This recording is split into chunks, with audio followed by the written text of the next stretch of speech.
Tá bom, Nadine.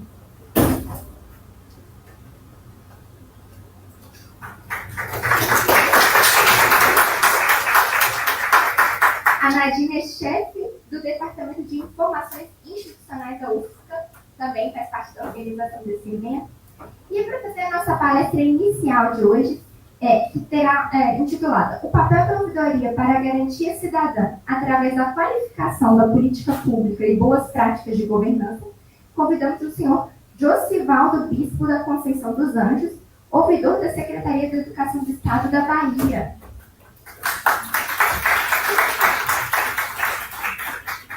O senhor Josivaldo possui graduação em Letras, com língua espanhola e suas respectivas literaturas na Universidade Estadual de Feira de Santana.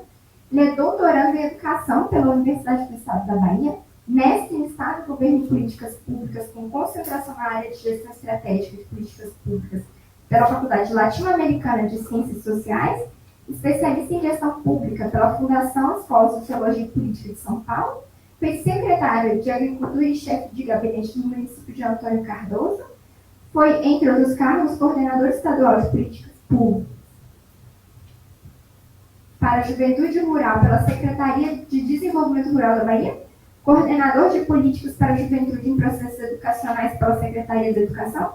Atualmente é o ouvidor da Secretaria de Educação, é professor com experiência na educação básica e pós-graduação e tem experiência na área de juventude com ênfase em juventude rural, educação, planejamento, relações raciais e gestão de políticas públicas.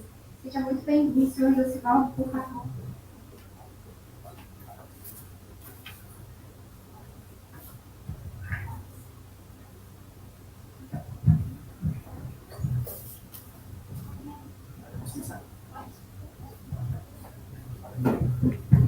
Olá, gente, bom dia. Primeiro, eu queria agradecer o convite para poder estar aqui com vocês, dialogando um pouco sobre a questão da ouvidoria, um pouco da governança. Parabenizar pelo evento, é muito importante eventos que consigam dialogar sobre governança no Brasil. É um tema pouco dialogado ainda, pouco dialogado nos diversos espaços, acaba ficando, muitas das vezes, fechado entre as pessoas que pesquisam isso, e também nos espaços de gestão pública, entre as áreas que trabalham com essa perspectiva na dimensão sistêmica da gestão. Então, acho que ajuda bastante a gente poder ter ideias de como é que a gente pode fazer no Brasil, e na Bahia especialmente, de onde estamos falando, para possamos ter essa disseminação um pouco maior acerca do que é esse trabalho de governança na nossa gestão, por assim dizer. Bom, essa temática, o papel da ouvidoria para a garantia cidadã através da qualificação das políticas públicas e boa prática de governança, ela ajuda bastante porque no início, quando eu assumi a ouvidoria no Estado da Bahia, a ouvidoria da Secretaria de Educação, que aliás, na Bahia eu consigo fazer uma transição, espero que seja uma transição no sentido da ocupação desses espaços. Antes de mim não existiam pessoas, eu sou do município de Antônio Cardoso, que é o município mais preto do Brasil. Algumas pessoas pensam que eu sou Salvador, mas não é. Sou do comunidade quilombola, não sou jovem no sentido etário, mas eu também tenho várias considerações acerca do sistema de juventude no Brasil. E eu também sou preto, então não tinha pessoas assim que assumissem esse espaço antes. Que às vezes esse espaço acaba não sendo delegado a algumas categorias sociais. E aí eu acho que é importante dialogar acerca disso, porque a gente consegue deslocar um pouco do entendimento do que é a gestão pública brasileira e de qual espaço que as categorias sociais devem ocupar nesses espaços. Porque às vezes nós compreendemos, a partir da nossa lógica universitária, quais espaços devem ser ocupados pelas pessoas que têm as características distintas nesse país. É importante que tratemos disso. Vocês devem ter falado ontem um pouco já sobre a questão da nossa ouvidoria geral, com o nosso ouvidor Jonivaldo, falando um pouco, inclusive, do TAG, do que é que nós temos na Bahia feito, que nós estamos na Bahia, o TAG, outros lugares também tem, que é até uma homenagem ao Tomás Antônio Gonzaga, né, primeiro nosso ouvidor, e hoje fala um pouco desse campo da governança. E uma questão que é interessante quando eu assumi, como eu falava um pouco antes, é que eu vi algumas pessoas falarem assim, não, aqui é ouvidoria, aqui não é a resolvedoria. Isso me deixava um pouco encabulado. Por que não resolvedoria? Isso é muito fruto da nossa formação que nós temos, um pouco no campo da divisão nossa, cartesiana, dos nossos espaços de gestão, porque as pessoas às vezes acham que a ouvidoria é um espaço à parte da gestão. Assim como também as empresas que contratam seus ombudsman, como se essas pessoas fossem a parte da gestão da empresa. A ouvidoria, no sentido de pensar uma gestão que consegue contemplar o seu corpo completo, ela é parte da gestão. E aí também de outro campo, quando a gente avalia as gestões públicas, avalia a ouvidoria, no sentido de pensar a gestão, no sentido de pensar o indicador dela, que somente vai ter eficácia.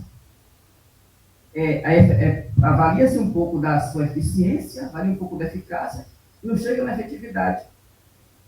Quem procura ouvidoria, ela não procura para poder prestar uma queixa de um problema, se for o caso, que geralmente a maioria dos casos é apresentar problemas. Ela procura para resolver um problema. A gente acolher, tratar as pessoas bem, a gente apresentar as possibilidades é uma obrigação nossa, mas quem procura para resolver. Então, se é para resolver, tem que ter um espaço de articulação, tem que ter um espaço sistêmico das pessoas terem seus problemas resolvidos e não ser somente o problema denunciado. E aí eu acho que ajuda a gente um pouco a perceber da nossa necessidade de tratar a ouvidoria como um espaço necessário para a preparação qualificadora de políticas públicas. Ele não pode ser um espaço que somente seja o lugar, o muro das lamentações, o lugar onde as pessoas vão procurar para poder dizer que isso está ruim, dar sugestões, e as sugestões não acabam incorporando as demandas sociais para poder qualificar a política pública. E aí, quando a gente trata bem as pessoas no espaço da gestão, eu já escutei muita gente falar também, não temos que ser aqui, que aqui é um espaço que as pessoas procuram geralmente um pouco chateados, um pouco estressados e tal. Temos que ter uma postura de se colocar um pouco no lugar do outro, de empatia. Eu tenho um blog, escrevi um texto depois que escutei essas gestões, esses debates todos, e o título é Eu sou contra a empatia na gestão pública. Porque todos nós que estamos em gestão pública, nós não somos pagos para ter empatia com ninguém. Eu sou Bahia, o melhor do mundo. Tem gente que é outro time, que é o Vitória. Mas, se o cabo é Vitória, eu sou Bahia, eu tenho a obrigação de tratá-lo bem. Empatia é a gente querer pessoalizar a gestão pública como se fosse nossa. As pessoas podem amanhecer com um humor bom ou ruim, mas a arrecadação de imposto e a sua aplicação tributária, ela não existe para cuidar da nossa saúde mental. Eu agora, por exemplo, estou vindo da psicóloga. Cada um cuida do seu, mas a gente não tem que colocar esse viés de tratar a ouvidoria, de tratar a gestão pública, como se ela fosse parte da gente. Necessariamente a gente pudesse olhar para ela e dizer, não, eu vou ter empatia com esse. Porque quem tem empatia com um, pode não ter empatia com o outro. Então, nós, gestores públicos, vamos ter essa obrigação. E aí, vem para esse campo nosso de tratar esse campo da gestão, da ouvidoria, como um qualificador da política pública. Passando aqui. Passa lá? Não se pode usar ainda. Pode usar, é só lateral. Se eu consegue. Não entendi. Se Aponta para lá? Esse aqui? Aí. Ah, beleza. Certo, então, pegando esse preâmbulo um pouco, bom, a ouvidoria, ao longo de sua existência, tem se notabilizado a população qualificada em benefício da democracia e do aperfeiçoamento. Por que digo um pouco disso? Porque a ouvidoria, vocês trabalham muito com isso, não é algo muito... É algo antigo ainda na nossa gestão brasileira, mas é algo pouco usual. Pouca gente usa a ouvidoria, na verdade. Pouca gente conhece a ouvidoria. Conhece em dois sentidos. Conhece no sentido de poder conhecer o seu funcionamento e conhece pouco no sentido de usar. A ouvidoria, durante muito tempo, é utilizada muito mais como um saque. Tipo assim, os servidores públicos, eles querem ter algum problema para resolver. Então, eles vão na ouvidoria para resolver esses problemas. Não se busca, por exemplo, ter um espaço estratégico de poder ajudar a qualificar a gestão como um todo. Então, o que é que nós temos, especialmente a partir dos anos 2000 para cá, que ficou muito mais aprofundado isso? A transparência, a autonomia, e aí acaba tendo desafios, porque a transparência na gestão pública, nós sabemos tudo que é algo que não é muito antigo. Por isso que tem esse trabalho todo de poder fazer com que o Estado seja muito mais visível pela ótica de quem financia o Estado. Tipo assim, o Brasil, todos nós sabemos que tem uma tributação a partir, majoritariamente, quase que toda a partir do consumo. A gente não tributa as pessoas nos seus ganhos, nos seus rendimentos, nas suas heranças. E aí, como é a partir do consumo, quem financia o Estado brasileiro acaba não tendo necessariamente informações de onde se aplicar os recursos que as pessoas acabam financiando. Por exemplo, eu sei quanto a Bahia teve no ano passado de arrecadação e o orçamento da Bahia, por exemplo. Mas muita gente que não é da área acaba não sabendo disso. Tipo assim, a gente busca muitas, porque tipo assim, a arrecadação nacional, a parte que nós pagamos de dívida pública, por exemplo, muita gente acaba não sabendo disso.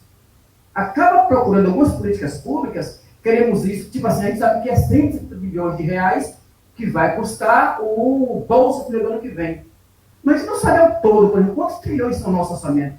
A gente gasta qual parte em cada lugar. Então, eu acho que a ouvidoria cumpre esse papel também, de a gente poder fazer o que eu vou chamar mais na frente de ouvidoria ativa, que nós fazemos na educação assim que eu entrei. Já tinha antes um processo sendo feito, na verdade. E aí a gente, na verdade, eu assumo a ouvidoria no estado da Bahia no mês de fevereiro para março de 2022. Então, eu tenho somente 10 meses no espaço da ouvidoria. Então, outro campo é a referência de ouvidoria pública brasileira, que eu já falei um pouco que é mais de 2000 para cá. As leis que ajudam a gente a deixar os processos mais visíveis, que é a LAI e recentemente a LGPD, né? Que a gente tem a informação como uma garantia do direito, positivada do direito, para a gente poder, as pessoas poderem acessar. Lógico que também já tinha esse direito, a LAI somente vem aperfeiçoar como é que a gente vai poder garantir isso. E, mais recentemente, a LGPD, sido muito trabalhada, aliás, muito ainda de pouco entendimento, de como é que as pessoas conseguem fazer a proteção das informações e dos dados a partir da sua informação que o Estado acaba tendo das pessoas. Certo? Então, nós temos aproximações tanto com o campo das pessoas no campo interno, como o campo mais externo a partir dos usuários, também o campo das pessoas que estudam esse campo da ouvidoria e campo da governança, e essa questão de exercer o controle do tipo interno dos atos, controle de adequação dos serviços prestados. O espaço da ouvidoria, quem trabalha com isso, sabe que é um espaço, às vezes, que as pessoas, uma parte tem medo na gestão, outra parte não gosta. Por que tem medo e não gosta? Porque, às vezes, o pessoal acha que a gente só vai fazer cobranças das pessoas para poderem andar correto, por assim dizer, que vai poder apresentar problemas.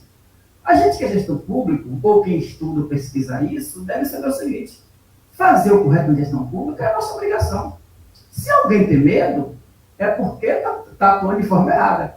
Agora, tipo assim, lógico que a gente controla, quem trabalha com a equipe de 100 pessoas, 150 pessoas, a gente não pode achar que vai poder controlar o seu todo, mas tem que controlar o princípio, pelo menos o artigo 37 da nossa Constituição Federal, que é a gente garantir a chamada LIMP, né, legalidade, impessoalidade, moralidade, tudo isso para a gente poder garantir que o Estado funcione para as pessoas que têm a necessidade que ele funcione, para quem financia esse Estado. Então, essas pessoas que vão ter essa dificuldade de poder ser controlado, eu acho que não deve ocupar esse espaço de gestão. Porque quem administra recursos públicos e recursos do povo deve ser controlado pelo próprio povo, porque é o povo que financia. Então, se o povo financia, o povo tem todo o direito de poder saber onde está sendo feito as aplicações do recurso ou não. Inclusive, não somente quando tem problema não, mas também para poder atuar quando achar necessário que alguma política pública não tiver funcionando bem, para dizer, ó, essa está boa ou essa está ruim. Como é que a gente vai poder fazer para poder qualificar e poder ajudar a melhorar esses espaços que nós temos na gestão pública? Então, bom, o que é que nós temos no desenhozinho que nós fizemos? Por exemplo, a ouvidoria, o campo da gerência técnica, com contatos, programa de administração, o campo mais no campo gerencial, a busca da eficiência, que eu colocaria também a busca da efetividade e a busca da eficácia e da efetividade, porque quando se usa indicadores de política pública que somente param na eficiência, tem várias dificuldades, como diz na BR, tem várias queixas contra isso. Porque um projeto bem gestado é muito eficiente do ponto de vista da sua gestão, de participação e tal. Um projeto, quando ele é apresentado, também pode ser bem eficaz no campo do acesso. Agora, se ele não tiver efetividade, quando as pessoas buscarem, se as pessoas não conseguirem fazer um uso qualificado dele, ele não tem por que ter uma avaliação que diga que o seu indicador está bem colocado. Por exemplo, ofertar vagas para o ensino superior, como nós temos lei de cotas, por exemplo.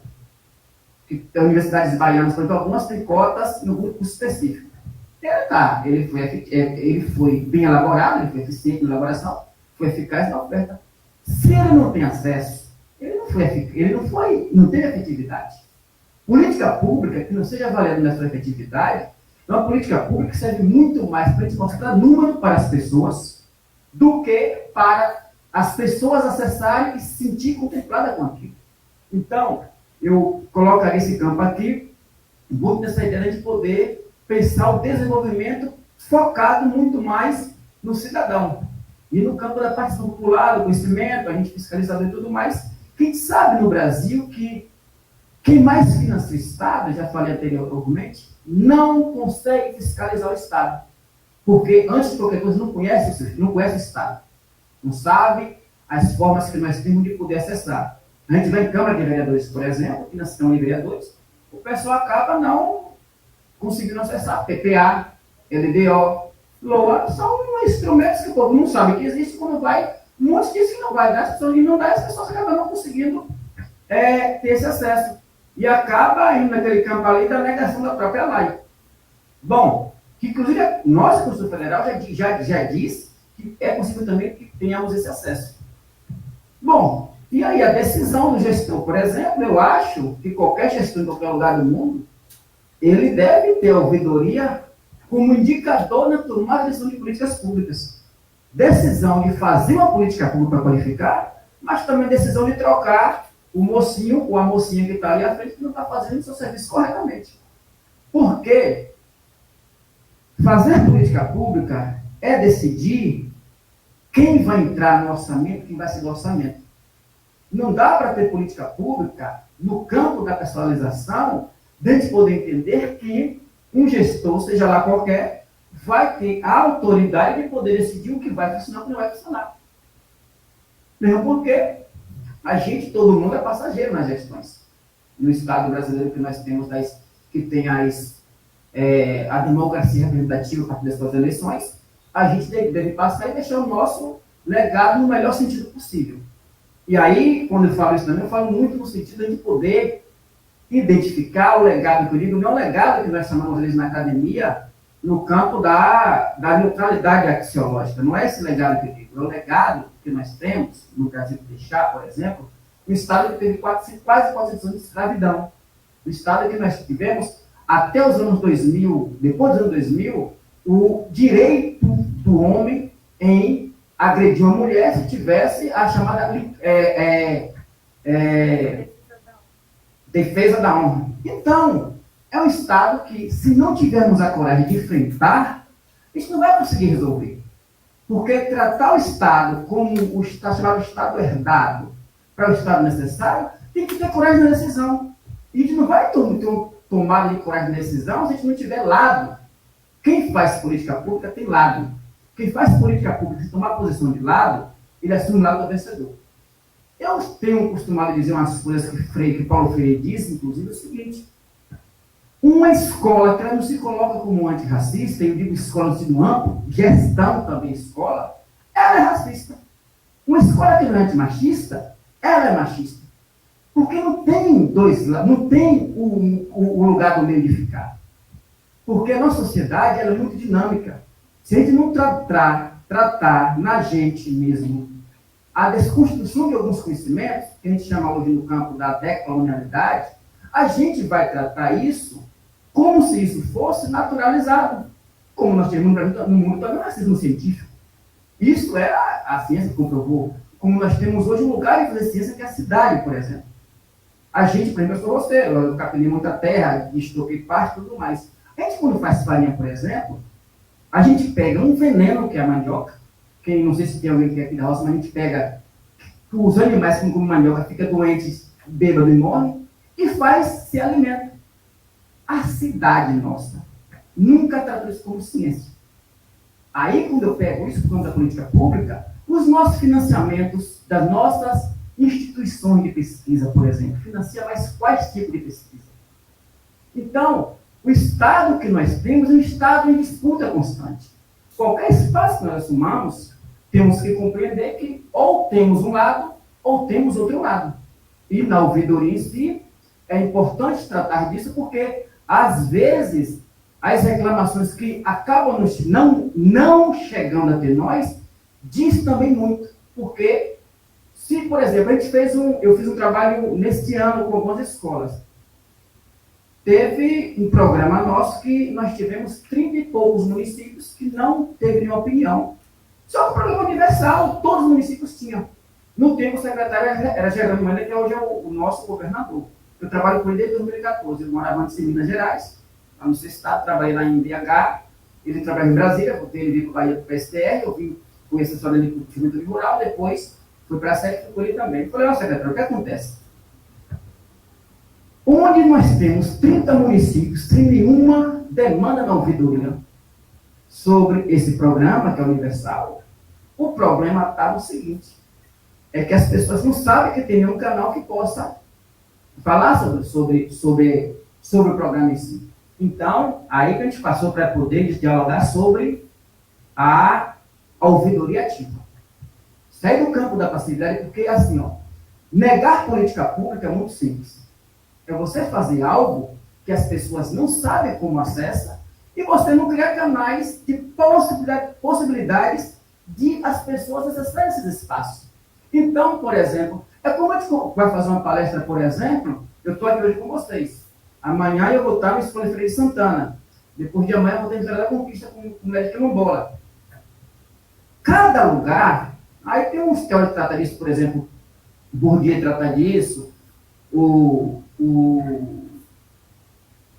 tem outros também que tratam muito acerca disso, que é as pessoas conseguem se comunicar. O indicador de que a pessoa se comunicou bem não é o que a gente fala, é o que o outro entende. Porque a gente pode colocar o melhor programa do mundo e o cara somente acessar lá e acabou, ele não consegue saber o que está se falando.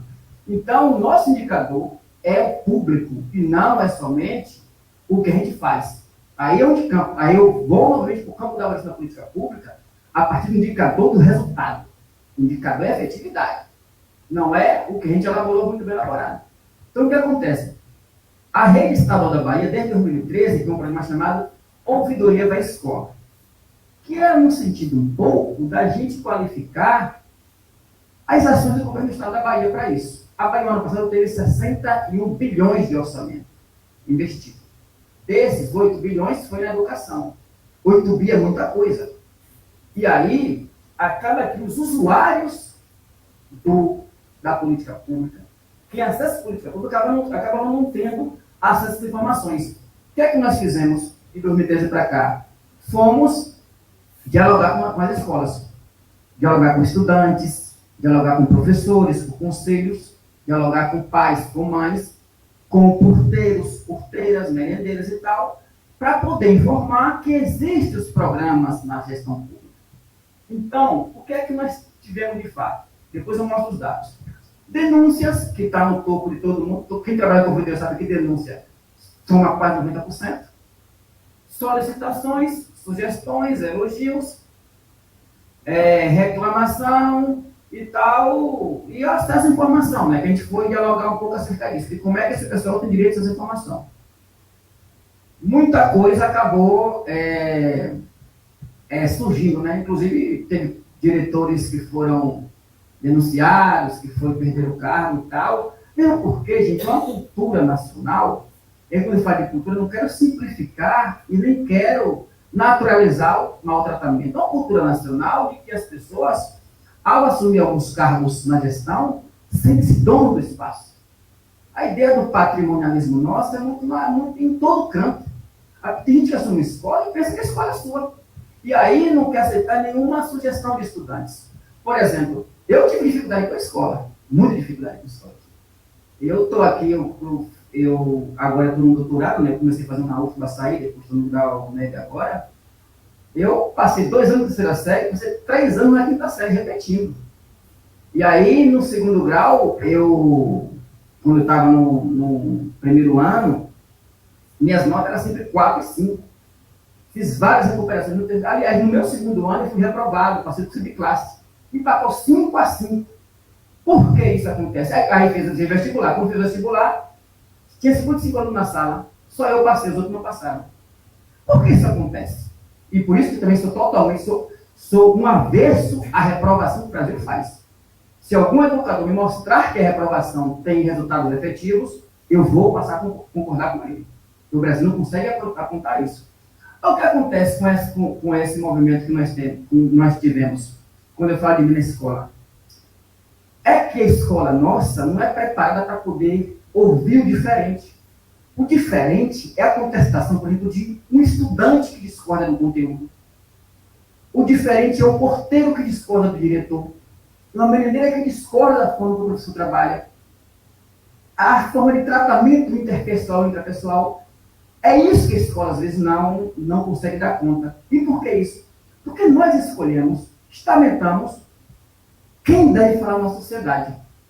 E nós definimos isso pelas hierarquias. Eu escrevi um texto, tem um mês e pouco. Aí não tem aquelas pessoas que falam assim, me ligue para me lembrar. Não tem gente que fala assim? O que é que eu disse nesse texto que eu escrevi? Essa frase, me ligue para me lembrar, é a expressão que nós temos mais cabal da relação hierárquica. A gente vai no médico, a gente pede para o médico para a gente lembrar de um remédio.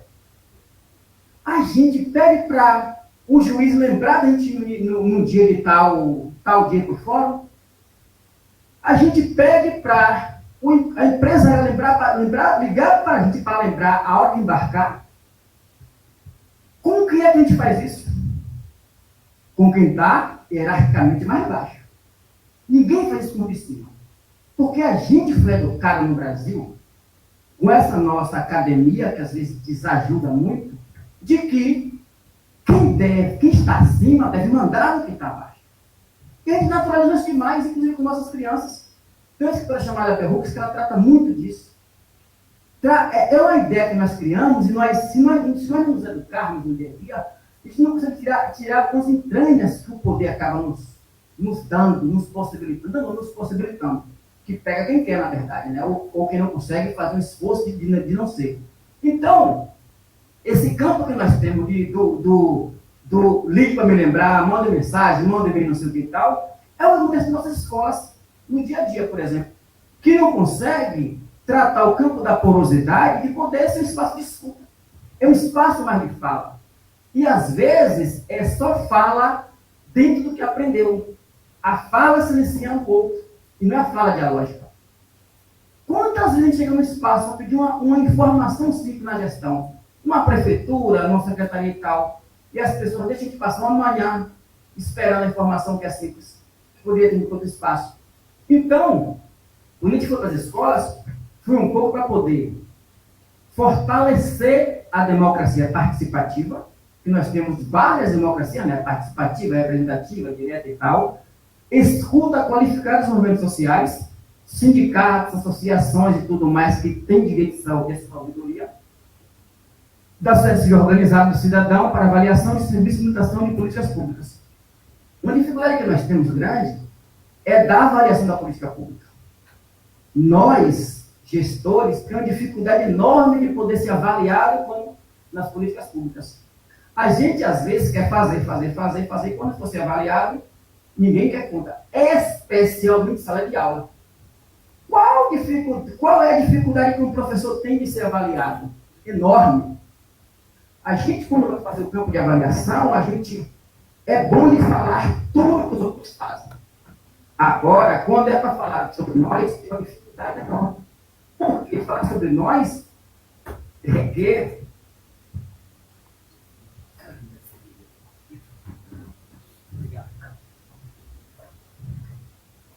muita coragem, muita decisão, requer conseguir dar muita importância ao mundo e não somente a gente. Porque nós todos, passando pela academia, quase todos nós, tivemos uma formação muito narcisista, muito de olhar muito para a gente, olhar muito para o nosso umbigo e tal. Além de outras coisas que nós temos. Então, o que é que nós tivemos em ações? Fizemos visita técnicas de ouvidoria da educação, dos MTEs, em todas as escolas da rede, incluindo anexo. Bom, uma das coisas que eu acordei com o Geraldo há muito tempo. Falei, secretário, nós temos aqui um recorte de visita nas escolas. Cabem, está funcionando de 20%. Eu acho que temos que fazer toda. Ele falou, mas todas quase 2.000 escolas, porque na Bahia nós temos 1.100 escolas e mais os anexos. Que, aliás, se alguém aqui da educação básica sabe que anexo é um lugar que quase ninguém vai, né? Eu falei, acho que é bom em todas, especialmente as que mais precisam. Então, a gente decidiu em todas, e aí nós temos, na verdade, 27 núcleos territoriais de educação, que são esses núcleos aqui é o estado da Bahia, são os núcleos separados. Em cada núcleo desse, nós temos uma ouvidoria territorial, que a Bahia tem 27 territórios de cidade.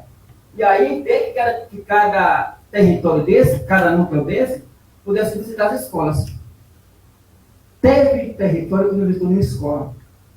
Porque quando o diretor vai para uma escola, vai visitar a escola, aí vem várias críticas, inclusive da gestão do diretor, inclusive do coordenador pedagógico. E aí aconteceu que teve um que não visitaram. O que é que nós fizemos? Nós visitamos as escolas. Aliás, estamos visitando até hoje. Vamos visitar até o final do ano. Vai ter transição de governo, ninguém sabe se a gente fica no ano que vem, por onde é que a gente vai. Mas vamos visitar todas que não podemos visitar. Porque a gente conseguiu ampliar a gestão que eu comecei em março, começamos em abril da escola até o mês de novembro agora, já batemos recorde desde 2013 para cá, de demandas que as escolas apresentaram a partir da sabedoria. Bom, e o que nós fizemos? A Bahia tem um programa de líder de classe. Visitamos reunião com líder de classe, com estudantes, projeto escolar, conselho de classe, grêmios, pais e mães, comunidade escolar de forma presencial, né, com os projetos de forma presencial. Antes tínhamos de forma remota, mas, remota não, só 2020 que foi remota, né, mas a gente faz todo presencial. Por quê? A Bahia, nós temos uma configuração de muitos pais e mães ainda com pouca capacidade de letramento, de leitura. E nós temos no meio da Bahia um empobrecimento muito forte, muitos estudantes também trabalham e estudam. Então tem que ser presencial para a gente dialogar no tete a tete, levar um papelzinho para anotar as coisas e tal. Certo?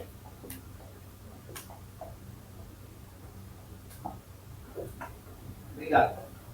E assim, aí quando a gente visita as escolas, fazemos os registros no sistema nosso de ouvidoria, né, que é o TAG, né? E aí, quando fazemos isso, fazemos e encaminhamos para as pessoas. É uma questão interessante, que a gente escuta em muitas escolas. Qual é a diferença que tem de um assédio para um bullying, por exemplo? Eu vou falar do assédio porque tem muito denúncia de assédio. O assédio para o bullying, a única diferença que tem é quem produz. Porque se a pessoa tem uma relação de igualdade de um para outro, você pode cometer um bullying estudante para estudante. Mas professor para estudante, a mesma questão que ele pode produzir, que não é horizontal, é vertical, é um assédio. Aí chegava em algumas escolas, que eu cheguei em várias, as pessoas, você fala, mas aqui o professor teve um deslize. A gente acostumou no Brasil a chamar de deslize o que a categoria social hegemônica faz. Quer dizer, não, professor, é o seguinte, vamos chamar isso pelo nome correto. Quem cometeu um assédio, ele cometeu um crime. Quem comete crime é o quê? É um criminoso. É uma parada dura, forte, Mas vamos perguntar para quem sofreu o crime como é que ela está. Vocês sabem o número de pessoas que nós temos na Bahia, no Brasil como um todo, estudantes, que estão acometidos por ansiedade, por depressão, que cometem suicídio e tudo mais. Por que isso acontece às vezes? O mundo não é sem nós. Pessoas que eles dialogam no dia a dia, que acabam fomentando coisas que desajudam eles. Então, assim, como é que se trata crime? Leva-se às instâncias. O que é da educação, a gente leva e faz nossos processos administrativos. O que é do campo judicial, vai para a SSP cuidar. Porque a gente, quando é investido num curso público, ou reta, ou cargo de confiança, nós temos obrigações com o Estado. Não devemos achar, e o Brasil também é o seguinte, no Brasil tem uma concepção equivocadíssima do que é um concurso público. Tem gente no Brasil que faz um curso público e acha que já chegou no pedestal, virou semideus, que é intocável, que não pode perder aquilo mais por nada na vida, e aquilo lhe dá direito de tratar como se fosse seu tudo que ele faz. Então, tinha casos assim, mas registramos no TAG e encaminhamos. E muita gente responde processo, inclusive. Eu repito isso anteriormente. Quem não tiver coragem, não dá para a gestão pública, não. Porque é muito fácil a gente para a gestão pública para fazer o faz de conta. E aí, claro que você tem muita gente pedindo para você, pedindo diversas ordens para você passar a mão na cabeça de um, para fazer para o outro, para deixar as coisas como está. E deixar as coisas como está é assumir que não vai promover nenhuma mudança estrutural. Aí nós elaboração de relatórios de informações gerenciais a fim de direcionar as políticas públicas e programas de implementação da Secretaria. Mandamos isso para o comando da Secretaria-Geral, para os núcleos territoriais e para as escolas, de cada caso específico, para que as pessoas saberem onde é que estão os gargalos para poder resolver. E uma coisa que nós fizemos também foi disseminar os projetos de candidato de ouvidoria. Uma coisa interessante, nós temos uma parceria na Bahia para mandar todos os anos alguns estudantes para os Estados Unidos, que é o programa Jovem Embaixador. Gente, foi menos de 0,01% do estudante da Bahia que acessa. Por que não acessa? Porque há uma discricionariedade inexistente do nosso burocrata de rua, o chamado professor Lego, que os professores, diretores de escola, acham que tem projeto demais em tal escola. Então, o que é que faz? Não vou colocar esse projeto não, porque o projeto não faz parte do nosso currículo. E às vezes não informa, não. E aí o estudante que tem direito de acessar ou não, acaba não sabendo que existe. Olha, quem vai dizer se o programa ou projeto existente é bom ou não, é quem está acessando. Não é o gestor, não. A gente é pago para apresentar o cardápio. Quem vai dizer se vai acessar a comida ou não é a pessoa que vai consumir. E quem vai avaliar se a comida é boa ou não é a pessoa, não é a gente. Tem muitos gestores nossos que acham que não é dono da escola, então vou colocar isso aqui não, porque isso aqui não serve. Logicamente, dentro do campo da ética, né? Se tem programas, projetos que não seja ético, vai talvez não colocar, mas programas que chegam nas escolas, todos têm que ser colocados. Todos, e quando a gente fala todos, não é uma parte, é todos, com todos os S possíveis. Certo? Então, assim, fechando aqui, ó, registros. 2013, 683. 14 teve um pouco mais. Olha, em 7 meses que a gente conseguiu fazer já. Aqui é só a entrada pela ouvidoria da escola. Nós fizemos.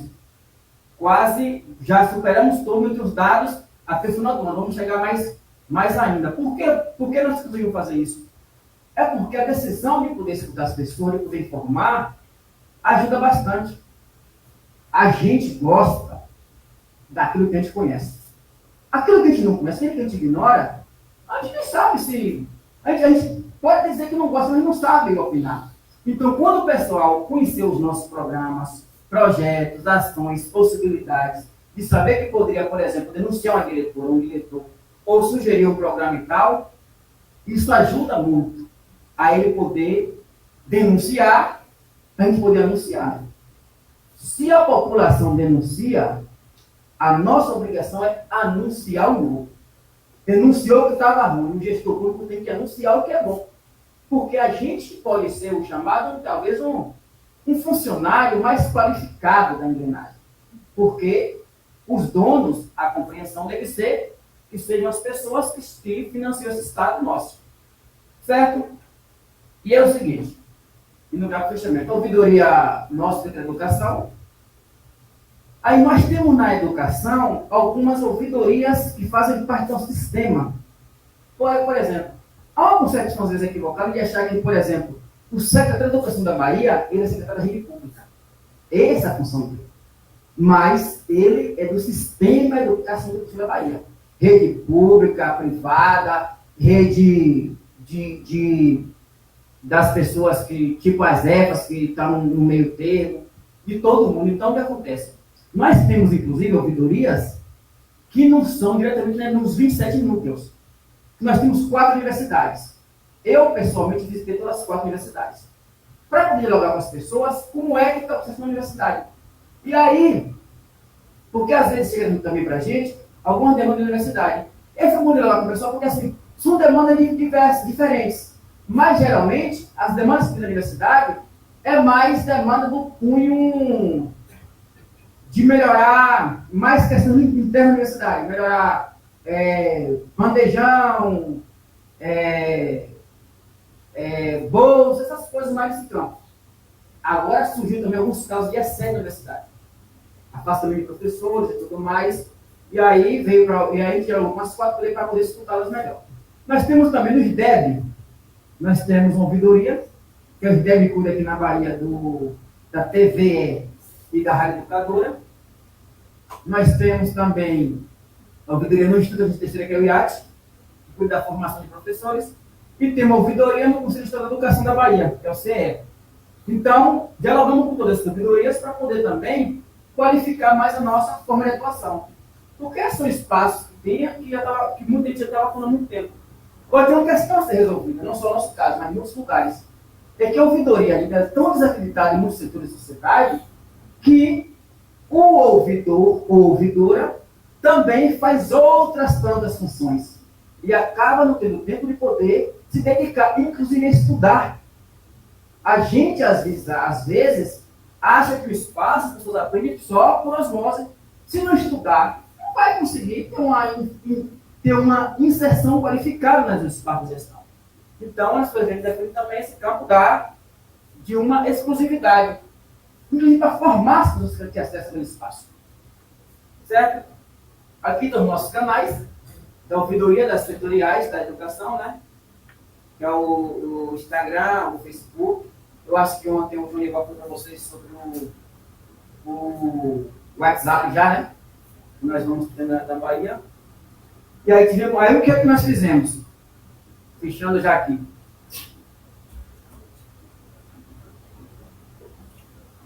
Identificamos que quem menos assessoria à ouvidoria eram os estudantes. Por exemplo, gente, só existe educação porque tem estudante. A escola pode ter professores, todos com doutorado e pós-doutorado. Pode ter salário de 100 mil reais. Pode ter ar-condicionado, pode ter transporte em casa, pode ter biblioteca e não pode ter tudo. Se não tiver estudante, a escola fecha. Então, o princípio da escola é estudante. Quando o estudante acessando, o que foi que nós fizemos? Eu também, com o time desse campo, aí nós criamos lá o programa Jovem Ouvidor. Que a ideia é de poder formar estudantes acima do que a ouvidoria. Mesmo porque, quando a gente pega as escolas brasileiras como um todo, nossos estudantes sabem tão pouco do que é gestão pública, tão pouco do que é esse campo da governança, por exemplo. Aqui é uma foto que nós fizemos no Hotel Fiesta, eu estou aqui no meio aqui, que nós fizemos na nossa equipe que está aí com os estudantes da Bahia como um todo, para poder levar para eles as informações do que é que nós temos, para poder escutá-las, também escutá-las. E aí o que é que nós fizemos quando fizemos esse diálogo aplicou? Nós criamos cotas de apresentação. Aí tivemos estudantes indígenas, estudantes quilombolas, estudantes com bicho de pasto, tivemos estudantes pretos e pretas, tivemos estudantes rural, estudantes de EFAS que nós não tínhamos também, e fizemos todo mundo, porque não é somente a informação, é troca de informações, troca de relações entre eles. E nós vamos fazer agora o segundo encontro de Jovem Ouvidor, que nós temos esse ano, agora no mês de dezembro, para poder novamente encontrá-los, para poder avaliar com eles como é que foi o processo de lá nas escolas. Já temos muitos feedback de que teve algumas crises, mas é normal, né? A gente não consegue fazer uma mudança na estrutura se não for pelo conflito. Quem é mulher sabe do que eu falo quando eu falo sobre o machismo.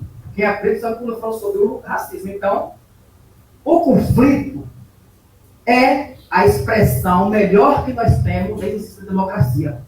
Não tem democracia sem conflito. Democracia sem conflito é ditadura. Porque se tem diversidade, tem que ter leituras distintas de cada objeto que se tem. Então, os conflitos devem ajudar a melhorar e a qualificar a gestão pública daquele espaço.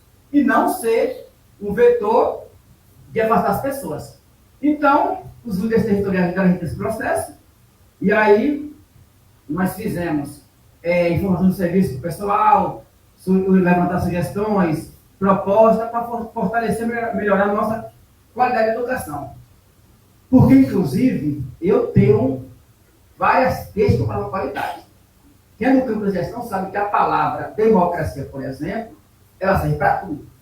Se a gente pega, por exemplo, Tocqueville, o que é democracia em Tocqueville? É a abertura dos espaços. O que é democracia para quem passa fome? É comida na mesa. Por exemplo, agora, que está nesse plano de transição, o que é que o pessoal que defende a questão fiscal diz? Temos que não estourar de gasto. O que as políticas sociais diz? Temos que ter comida. Então, a democracia, ela permite tudo isso. Então, temos que saber qual conceito vamos utilizar. E aí, também vamos falar de qualidade. A gente fala de questão de qualidade, como se qualidade desse conta de tudo. Uma escola que tenha professores pós-doutor, ganhando 50 mil, que tenha piscina, que tenha quadra, que tenha biblioteca, que tenha tudo, escola, e que todo mundo tira nota 9 e 10. Teoricamente, escola de qualidade, né? Mas se na escola de qualidade os estudantes tiram 9 e 10, ensinar racismo, ensinar misoginia, ensinar fascismo, ensinar nazismo, ela tira o aparato da qualidade? Eu acho que não tira, porque o indicador nosso de qualidade, às vezes, é só nota. O indicador nosso de qualidade, às vezes, é a formação do professor. O indicador de qualidade pode ser também, às vezes, acesso. Então, eu trato mais na ideia da escola no sentido da libertação. Uma escola que manda os meninos se libertarem, a ter mais coragem, a superar seus medos, para poder enfrentar a vida e vencer, não pode ser uma escola que dê conta do seu sentido educativo. Ela pode dar conta de algumas outras possibilidades da gestão. Tipo, um professor que teve boas notas do aluno, acessar o Enem, acessar a universidade e tal. Mas pensando no sentido ontológico do ser humano, pensando na formação de uma sociedade que consiga respeitar as pessoas, compreender as pessoas e construir um país que caiba a todo mundo, a escola tem que olhar para si no sentido de poder se inteirar do seu povo. Certo? E para fechar, uma frase do Freire que é fundamental de meia distância de que se diz o que se faz. De tal maneira que um dado momento, a tua fala seja a tua prática. Para a gente poder, ou também trabalhar com isso, né? A Catarina eu acho, trabalha com isso, com essa ideia de a prática ser um critério de verdade. Porque falar é só ler e consegue se falar bem. Mas a gente tem que ter práticas bonitas. Eu costumo dizer que, olha, remendo novo em roupa velha não deixa a roupa nova. Só deixa o remendo novo. Então, nossas práticas devem ser práticas que consigam dar conta de qualificar o nosso estado, de qualificar a nossa gestão. E essa daqui, mas no nosso campo também, né, que não é no silêncio que não se fazem, mas na palavra, no trabalho, na reflexão. Esse campo dos homens, Paulo Freire, inclusive, quando ele volta para o Brasil, ele reescreve o livro, ele escreveu Pedagogia da Esperança, que encontra a pedagogia do oprimido, ele tem uma coragem, que nós todos devemos ter, que ele dialogando um pouco com o Berruco, ele diz, olha, a minha escrita, durante muito tempo, foi muito machista. Então, ele agora colocou que são homens e mulheres. Porque, gente, a nossa gramática, ela é organizada para sermos machistas, para sermos racistas, para olharmos somente para o norte do mundo. Inclusive, nesse livro de Paulo Freire, ele fala assim, olha, poderíamos sulear-nos. Ele faz sulear-se. Por quê? Porque ele fala assim, não, Josimar, fazer uma palestra, você vai se nortear por onde?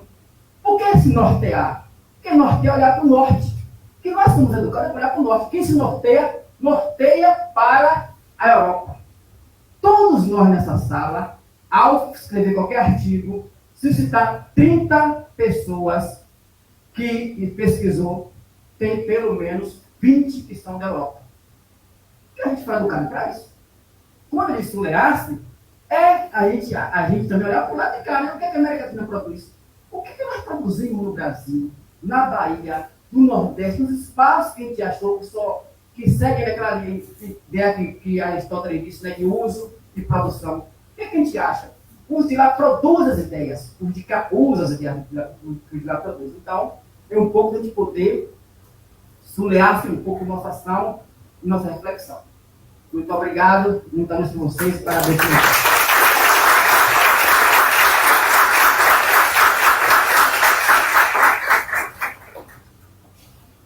Obrigada, Josivaldo. Antes de abrir para as perguntas, eu queria fazer algumas considerações aqui, né, conforme fui ouvindo você falar. Eu não trabalho com ouvidoria, eu trabalho no Serviço de Informação ao Cidadão, mas tem uma coisa que esse evento proporciona para a gente é ter contato com pessoas de diversas áreas, né, que atuam com ouvidoria, com o CIF. E nesses dias de evento, o que eu ouvi do pessoal que trabalha com ouvidoria é justamente o contrário do que você trouxe sobre a questão da ouvidoria como parte da gestão, né? Acho que ainda existe, talvez seja uma questão cultural ainda, né, dentro das universidades, dos institutos, em que a ouvidoria ela não é considerada essa parte da gestão, então ela não é ouvida na tomada de decisão. Isso vem muito de encontro com o que você disse também, quando se delega muitas funções para o ouvidor. A gente tem casos aqui que o pessoal é autoridade de monitoramento, é ouvidor, é gestor de SIC, então eu acho que isso vem só para dizer que realmente ainda não existe esse olhar mais dessa ouvidoria fazendo parte da gestão.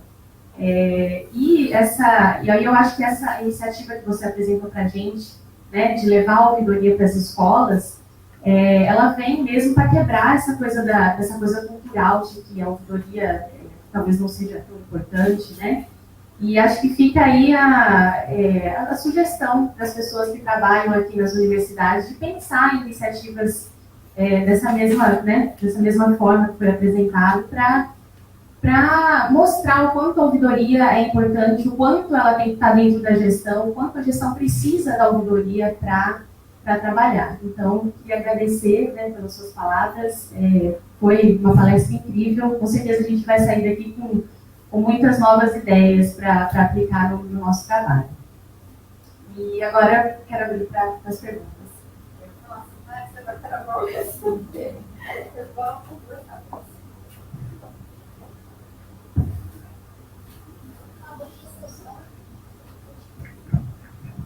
Olá, bom dia a todos.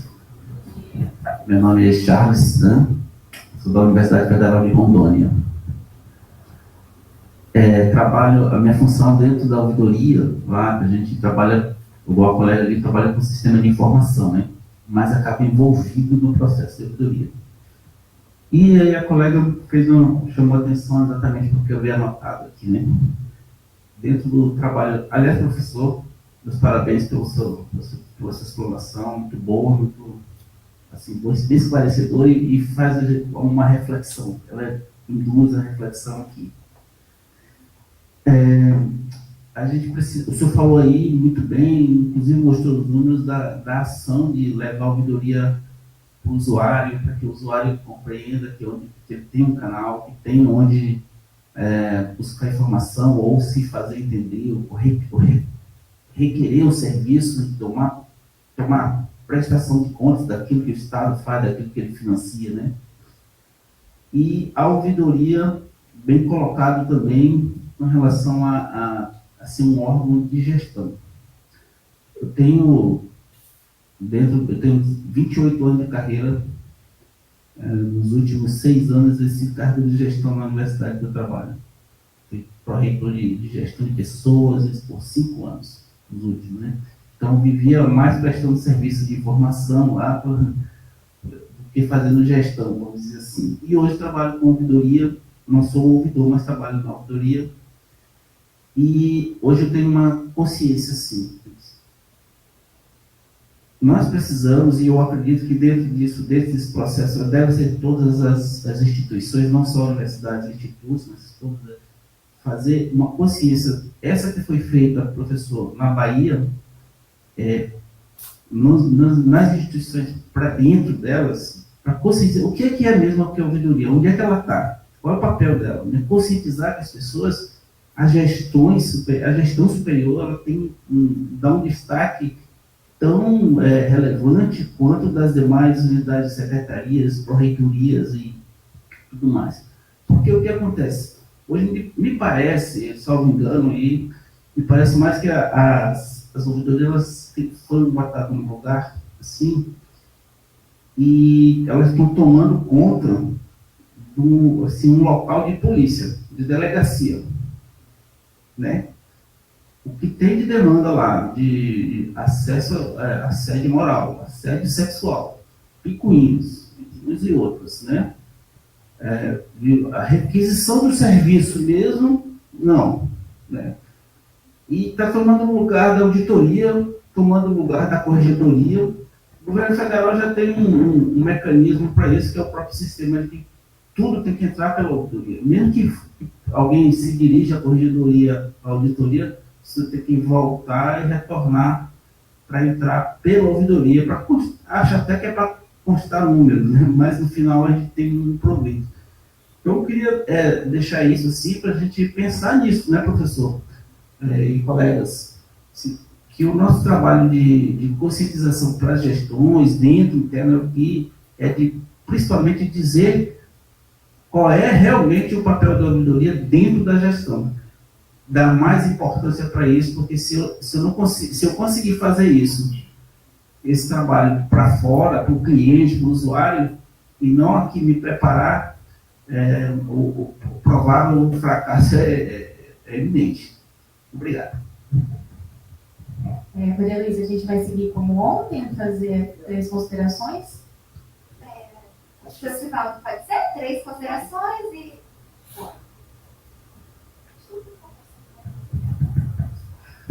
Bom dia a todos, eu sou o professor Silvio Barbosa, da Universidade Federal do Piauí, sou autoridade de monitoramento lá, e a professora Francinete, também da Federal do Piauí, ela é a ouvidora, né?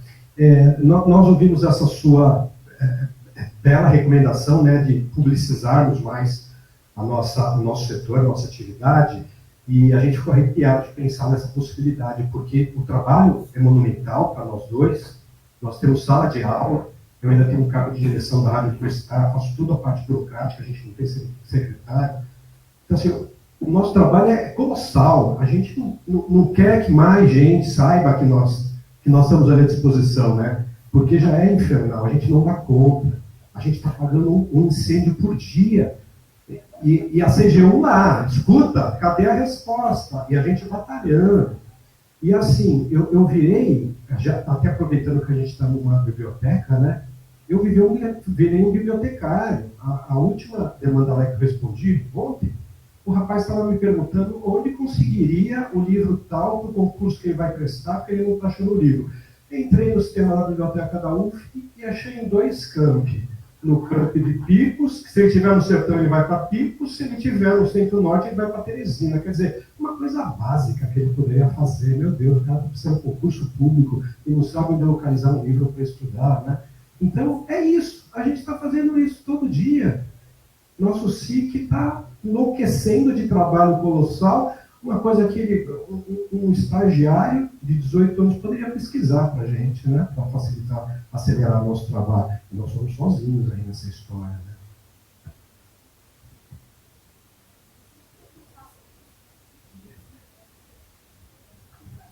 Olá, bom dia a todos e a todos. Eu me chamo Mônica Saraiva, eu estou ouvidora da Unilab no Ceará e também autoridade de monitoramento encarregada de dados e gestora do SIC, né, esse pacote que a maioria de nós assumimos. Eu queria primeiro agradecer a fala do Josivaldo, que foi incrível, assim, uma fala holística, ampla, integral e política, né, compreendendo esse nosso espaço como política pública, que a gente não pode fazer esse distanciamento. E eu acho que essa discussão é extremamente importante nesse momento e nesse lugar que nós estamos, falando em termos de SIC mesmo, de serviço de informação, de acesso à informação e garantia da lei, nesse período que a gente viu essa lei sendo tão solapada ultimamente, e o nosso papel aqui, juntos, unidos, fortes, né, somando forças, de reconstruir muitas coisas, né, de garantir acessos, que é, como você falou, assim, é falar a democracia na sua maior amplitude, né, desde ter o acesso à informação garantido, que muitas vezes é o acesso a um direito básico, né. A gente pensa um pouco assim sobre a ampliação do uso, né, da ouvidoria, de como as pessoas podem acessar, principalmente o nosso público maior, estudantes. E você falando, eu pensando aqui, em termos de lei de acesso à informação, a gente quase não tem pedido de lei de estudante, né? O estudante, quando vai à ouvidoria, ele já vai porque está com algum direito violado, algum direito negado, né? E procurar acesso à informação, que é capacitação, que é formação, que é conhecimento e logo é também aquisição de poder, né, empoderamento. Isso não é feito. A gente, como o professor falou agora há pouco, a gente tem uma ambição muito grande na Unilab de levar a ouvidoria para a sala de aula, né? Como esse exemplo que você falou aí, nosso planejamento desse ano, a gente tinha um sonho maravilhoso de fazer passagem em sala de aula, levando para as pessoas o que é a ouvidoria, como acessar, fala BR e tudo mais, só que a gente também não deu conta, porque somos 2 pessoas, né? E essa carga de trabalho nos deixa, às vezes, muito limitados, né, no que a gente pode fazer. Então, assim, o que eu queria pedir para você comentar era mais ou menos no sentido de que a gente sente, em nível de ouvidoria, pelo menos na Unilab, que a gente goza de uma certa e boa autonomia que vem muito em parte da nossa relação com os órgãos de controle externo, né? Então, quando a gente fala assim, foi pedido da CGU, né, essas 3 letrinhas, CGU e TCU, né, elas abrem portas assim, fantásticas. Elas reduzem prazos, elas fazem o movimento acontecer de uma forma linda, fluida, né?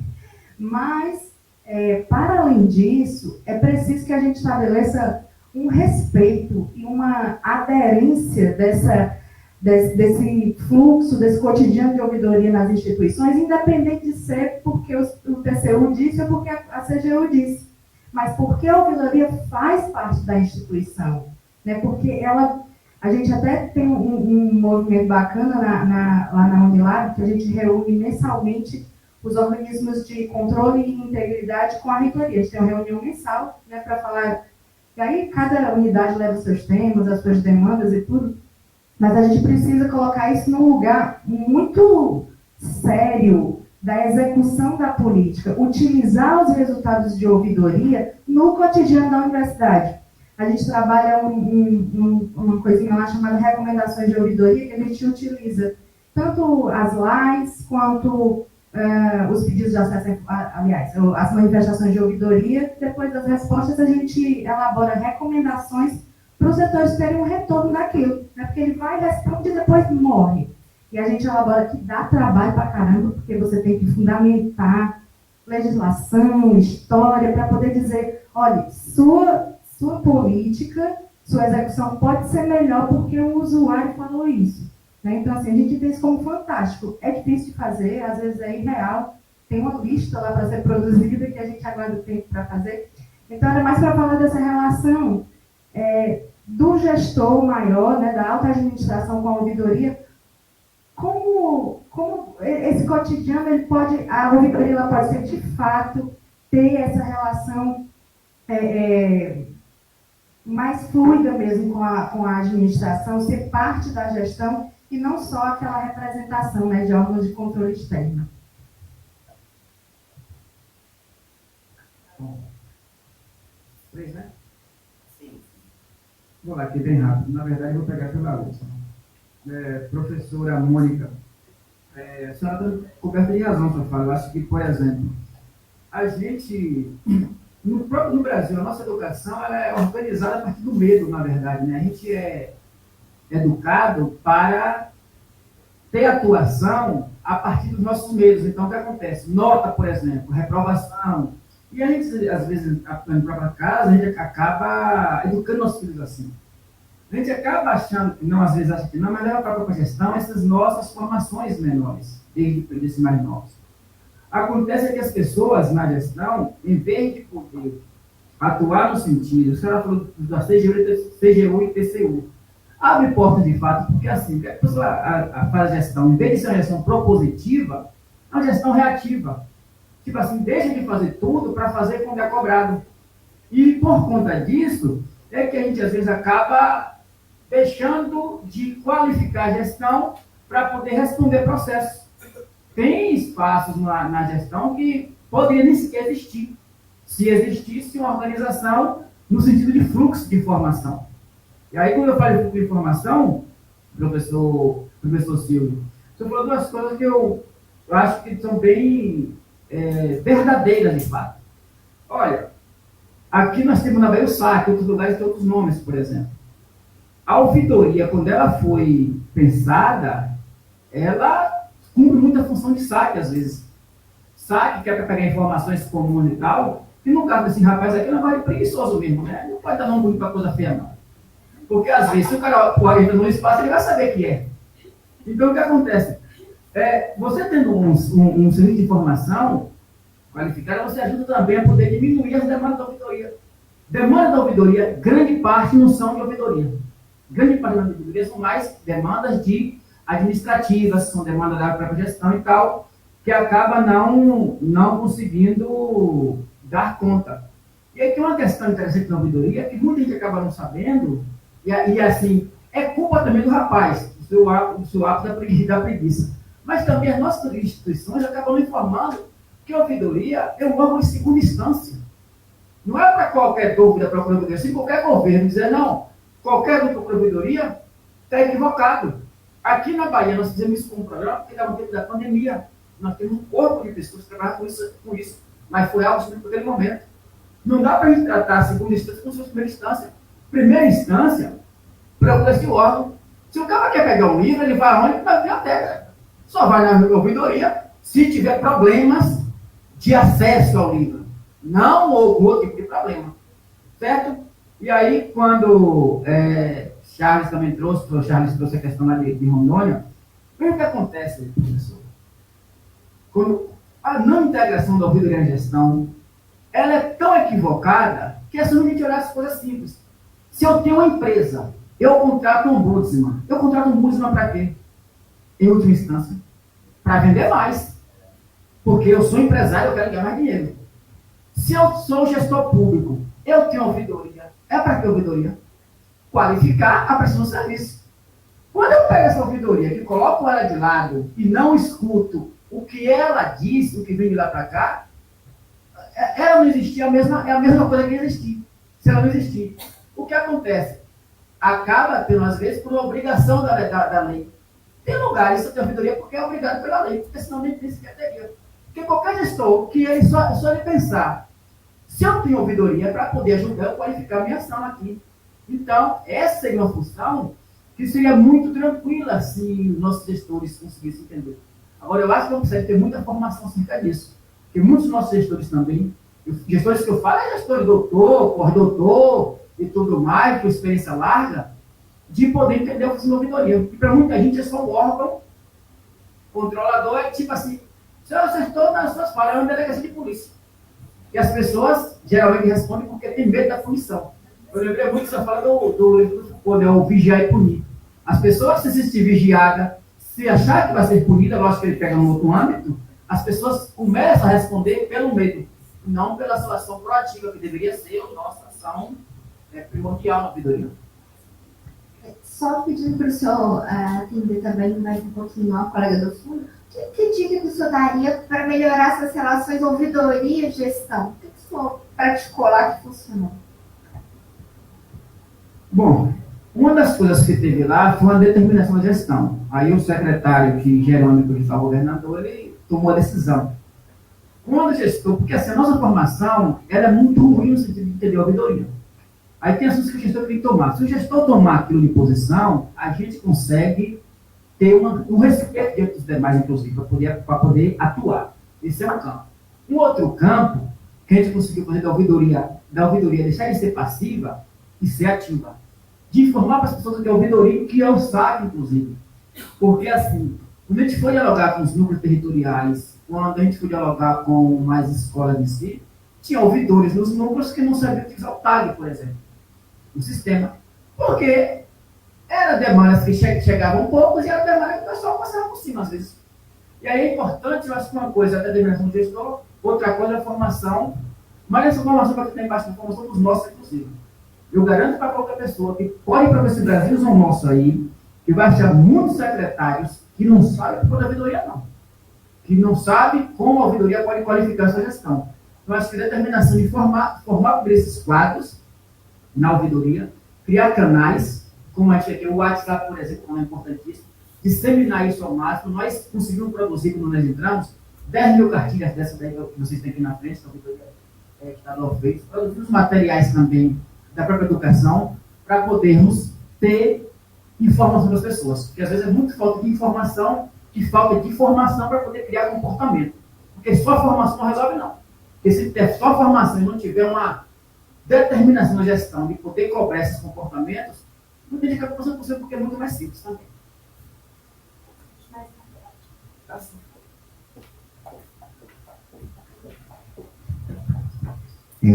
Bom dia. Eu queria, antes de mais nada, parabenizar pela excelente explanação. Verdadeira aula, eu acho que abordou vários aspectos. Para nós que antes de qualquer coisa somos gestores, não, somos servidores públicos, né? Entender a dinâmica da administração sobre esse prisma é fundamental. Mas o que me chamou a atenção e eu gostaria de fazer uma consideração é em relação à efetividade.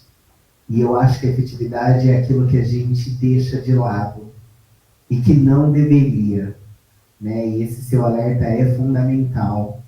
Até a analogia que você faz, né? O cardápio está ali. Não é a partir do cardápio que eu devo avaliar, e sim a partir, né, do consumo. Quem vai consumir é que sabe se de fato é bom. Então, aqui, né, nessa primeira rodada, já a colega colocou CGU, TCU abre portas.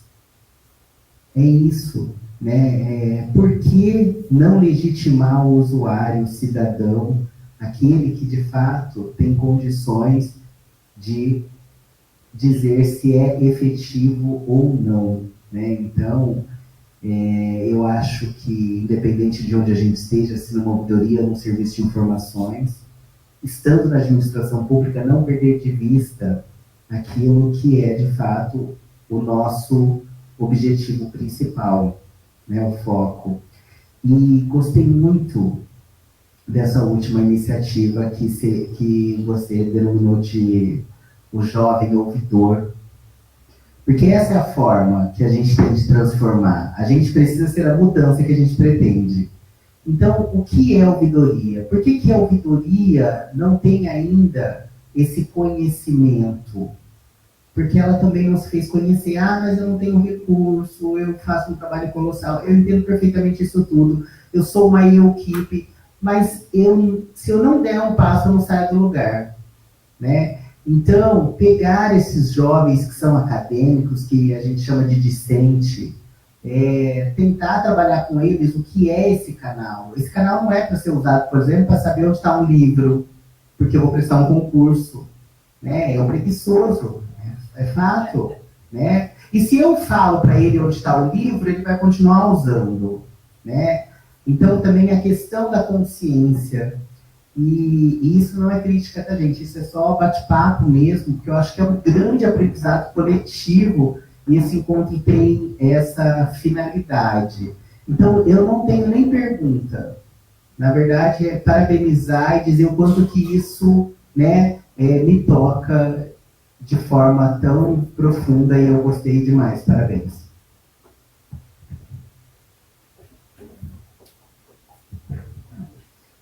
Bom dia mais uma vez. Parabéns, Jacivaldo. Um prazer ter você aqui com a gente. E, como disse Fábio, foi realmente uma verdadeira aula. 3 pontos aqui eu quero chamar a atenção. Uma coisa que a gente tem feito na Universidade Estadual de Santa Cruz, né, que a gente é parceiro, né, a gente funciona em rede, nos nossos relatórios bimensais, a gente, além de publicizar, que a gente publiciza a demanda, né, se foi resolvida, se não foi, número de entrada e tal, sem colocar o nome do manifestante, também para a reitoria e para a assessoria de planejamento. Isso é uma ideia. Quem tem as plans, e aí eu estou falando para quem é das universidades, mas de outros órgãos também, é interessante, porque, como o Josivaldo falou, se a gente está falando do bandejão, se a gente está falando do elevador, se a gente está falando da dinâmica da sala de aula, do ar-condicionado que não funciona e da comanda e tal, as planas, é interessante que veja isso, para no orçamento do próximo ano já está com isso previsto. Então, ouvidoria como instrumento de gestão. Não é só ouvidoria, mas é resolvedoria também, como o Josivaldo começou a sua fala. Uma outra coisa que a gente tem feito, e a gente chegou até a disseminar, a Amanda está aqui, Feira de Santana, então, ela fez uma cartilha muito legal, pessoal da UFES, eu até pedi a ela autorização para fazer algo semelhante, a gente já tinha feito ouvido dicas na UESC, e não cansar de fazer, porque todo semestre vem demanda nova de alunos, então a gente tem que encaminhar para os departamentos, para os colegiados, pedir que se afixe nos murais e tal, porque é o tempo todo a gente dizer, nós existimos, nós estamos aqui, mas com esse freio, né, que o colega falou e que o Josivaldo falou, mas somos órgãos de segunda instância. Você já falou com o departamento? Você já falou com o colegiado? Então, se você não falou, eu não posso atropelar essa instância. Volta para lá, se eles não resolverem, aí a gente vai, porque tem gente que já demanda primeiro para a ouvidoria. E uma terceira coisa, e o Josivaldo está na linha de frente, não sei aonde ele vai continuar agora nessa nova configuração da gestão, não sei se continua, né, na questão da ouvidoria, é aquilo que a gente estava discutindo ontem, mas que lugar a ouvidoria e o serviço de informação ocupam na sua instituição. Provavelmente é um assunto que vai sair na nossa carta. Quem já acompanha os eventos sabe que no final do resultado do conto a gente publica uma carta, né, com o que mais apareceu durante o evento. Então, que lugar é colocado? É aquela salinha ali escondida, com aquela cadeirinha, onde você não tem simbologia nenhuma, onde você... Como é que as outras pessoas vão te respeitar? Você participa dos conselhos, não, às vezes não como voto, mas como voz. Você participa das reuniões de reitoria, você vai aos departamentos falar, você é convidado. Isso tudo é muito importante a gente dizer, estamos aqui e funcionamos. E funcionamos, né? Sempre aquela máxima da ouvidoria, mesmo que a resposta não seja positiva, mas dê a resposta, né? Então, Josivaldo, isso você vê do que você acompanha das universidades e dos setores, essa diferença esdrúxula, às vezes, de instituição para instituição em relação ao local onde as pessoas ocupam, porque às vezes eu digo, não, eu tenho muito tempo de ouvidoria UESC. Às vezes, os outros setores migram muito, mas também em função de ser professor, de ser orientador, de ser pesquisador, né, tudo ao mesmo tempo, e a instituição não lhe dá respaldo. Eu posso dizer que tenho, mas nem todo mundo pode dizer que tem. Muito obrigada.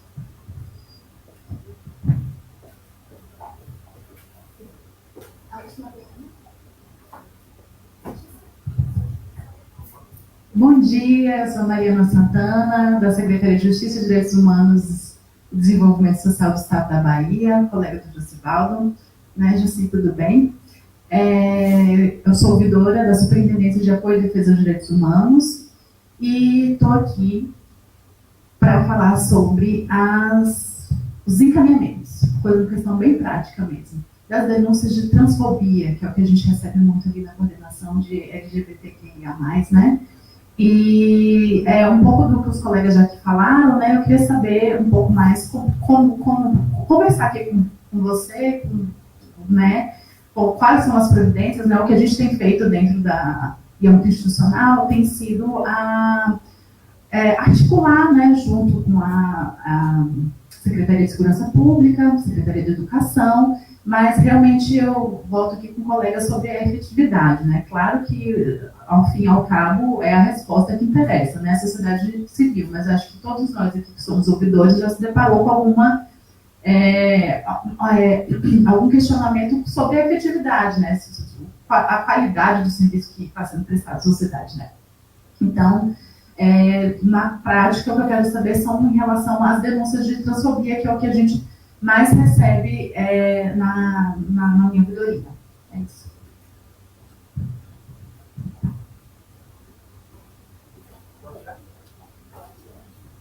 Bom, vou pegar pela última que Mari trouxe. Veja só, Marina, eu falei um pouco mais sobre isso. Em denúncias, nem tudo que chega na ouvidoria a gente consegue dar conta para a ouvidoria. Por exemplo, uma denúncia de transfobia, por exemplo, nós tivemos lá no campo que eu falei anteriormente, no campo do bullying, do assédio. No caso de uma denúncia como chegou próximo a essa, né, chegou para a gente, o que a gente faz? No campo da administração pública, faz o processo administrativo, né? Manda para a SAEB, quem cuida da vida dele administrativa vai ser a SAEB. Se for concursado que for, ela vai ser exonerada e tal. Do ponto de vista educativo, a gente tem que fazer formação com o nosso pessoal. E isso não é só a formação que resolve, é cobrança de postura. Porque se sua informação resolvesse, nós não teríamos tanta gente com altas graduações, com posturas totalmente anti-gente, por exemplo. Então, umas coisas que resolvem. E aí, o terceiro ponto, Mário, que eu falei também anteriormente, é o seguinte: crime é crime. Cometeu uma parte na SAEB, outra parte na segurança pública. Quem vai cuidar de comete o crime é o delegado de polícia. Não é a gente que vai cuidar. Porque qualquer pessoa que tem sido nos espaços públicos, está na Constituição Federal, inclusive. Nós somos responsáveis. Tipo assim, o que é que a gente, quando a gente vai fazer uma autenticação de documento, nem sabe disso, vai por aí. A nossa escrita tem força de lei, porque nós somos representantes do Estado naquele momento. Você pode não ter algum documento que consiga colocar o reconhecimento e você reconhecer como servidor público. Então, se você está nesse espaço, você não pode também se dar o direito de poder cometer crimes. Então, os que chegou para a gente ter isso e chegou próximo a isso, nós encaminhamos. E aí tem professores no processo e tal, só que você tem que ter esse processo. Porque próximo a isso, a gente mandou, porque não dá para a gente tratar isso passando a mão na cabeça, não. Porque é muito, gente, e esses crimes eram cometidos, às vezes, que o povo achava que era crime, não. Não, isso aqui foi só uma brincadeira. Aí, no máximo, é uma brincadeira de mau gosto. Só que brincadeira de mau gosto, nós temos, inclusive, são dados que não são divulgados muito, porque tem a questão de evitar o chamado cat, né? Que é evitar o gato e tal, que quando tem muito caso de suicídio, mas no Brasil como todo é altíssimo o caso de suicídio de estudantes, de trans especial, de indígenas, inclusive. E tudo isso tem causas externas, não são só causas internas. Às vezes é o acesso a que as pessoas não têm de garantir os seus direitos. Professora, qual é o seu nome? Professora Maria Luísa. Bom, quando a senhora começou a falar da UESC, como eu falei que fui nas quatro, tive com a senhora, tive com outras, as que a senhora não tive, não. Eu lembrei da cartilha que a Amanda fez, a Amanda que está ali na UEFS, que eu acho que é um trabalho muito interessante mesmo de fato. Agora, nas quatro, eu achei informações muito interessantes das cidades. E aí eu acho que a gente começou a fazer esse movimento, inclusive, desses nossos encontros. A senhora participou daquele encontro que nós fizemos em Salvador? Quem participou foi José Messias. Ah, sim, o Messias, isso. Pois é, o que acontece? Esses encontros nossos de troca de informações é muito bom. Tem um pessoal lá, que é Antônio Cardoso, você foi para lá, ela disse o seguinte, ela falou, olha, se vai uma pessoa pela estrada com um pão, e de lá vem outro com um pão, se eles trocar um pão, cada um vai sair daquele encontro com um pão. Se vai uma pessoa na estrada com uma ideia, e outro vem do outro lado com uma ideia, cada um sai com duas ideias. os encontros para troca de informações, para dizer o que está fazendo, ajuda bastante, inclusive, a economizar nosso tempo. Porque a gente vai produzir uma cartilha, a Mara que ela sabe, a gente pode demorar uma semana, 2 semanas, se tiver equipe boa produzir. Se uma produzir com o mesmo conteúdo político for utilizado, a gente pode utilizar, inclusive, que tem produzido na rede, para não poder ter outro trabalho. Então, eu acho que esse ciclo ajuda bastante. E a senhora também falou que a gente fez mais perguntas. A gente fez aquele cartaz, fez 1000 cartazes daquele, para colocar nas escolas nossas todas. Por quê? Porque, às vezes, o pessoal não sabe que existe. Passa, e a gente, às vezes, acha que o caso da comunicação digital, o pessoal utiliza mais do que a informação visual, não é isso. Às vezes, 1.500 grupos de WhatsApp passa no seu nível, mas tem um cartaz na fixa que só passa e vê e passa a acessar. Eu acho que o caso do cartaz é bastante de poder ajudar a disseminar mais. E uma coisa que a senhora falou também que é interessante é o caso da resposta. A resposta não é um sim. A resposta é a resposta. Tem que ter resposta para tudo.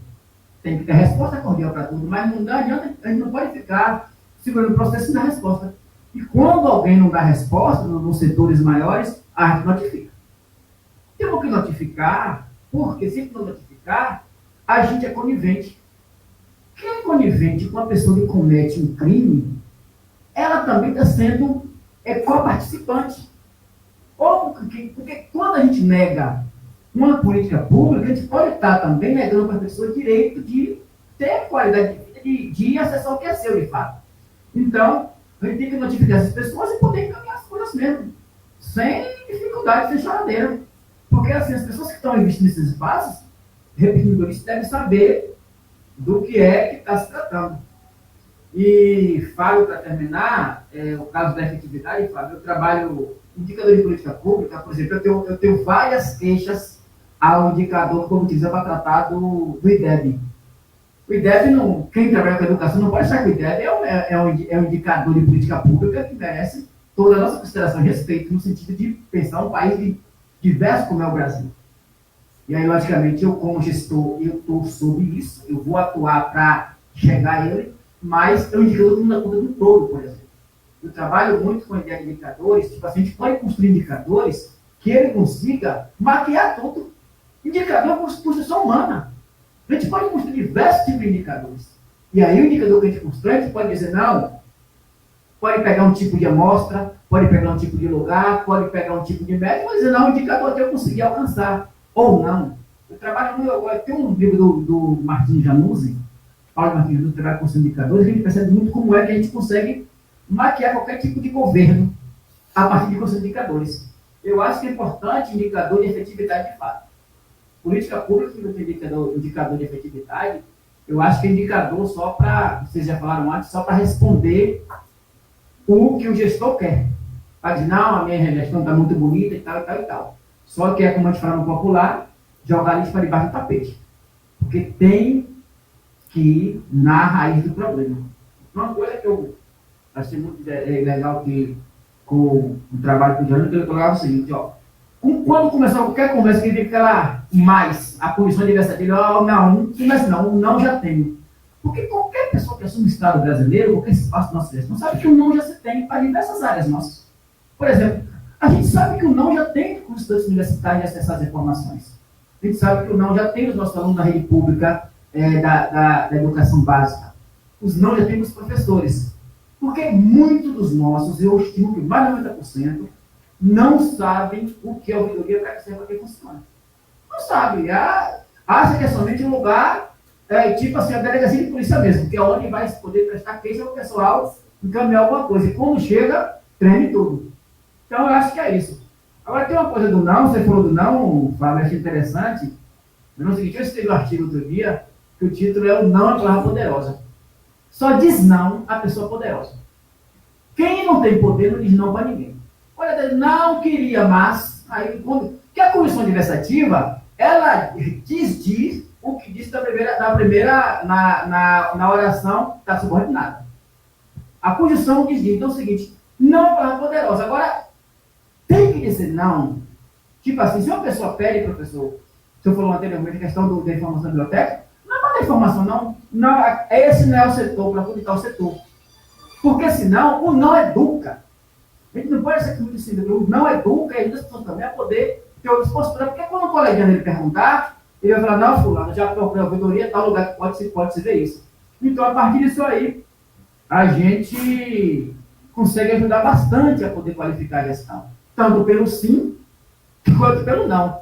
Tudo depende do contexto que a gente vai dar para poder dar o tipo de informação necessária para aquela situação. Tá?